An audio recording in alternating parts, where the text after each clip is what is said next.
All right, so AI is here and it's here to stay, and it is going to change the way that we cook in the future. I'm a chef. I was classically trained as a chef, and believe me when I tell you that the responses that AI are delivering from certain food prompts are incredible. I recently just put in, make me a burger recipe in the style of Oda Lengi, one of the most widely known chefs. And I was blown away to see that the answer came through using lamb, using pickled onions, using tahini.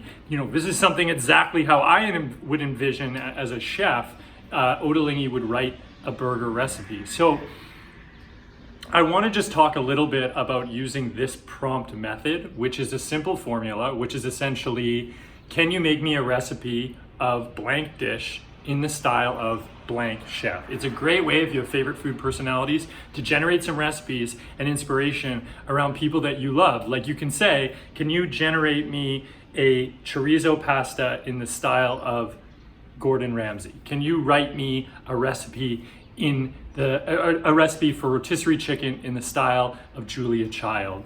And what happens is you start getting these recipes. Sometimes they're not absolutely perfect, but most of the time they're very usable and functional. And if you're just sitting at home and you think, okay, I love the way that person cooks, I wonder how they would approach something like a piece of grilled salmon. It's a cool way to have fun, to get inspiration immediately. So I'm gonna put a prompt formula in the notes below, and I think you should try playing around with it on ChatGPT. And let me know in the comments what you did and what your prompts were. And just, I'd love to see how you guys are using it at home.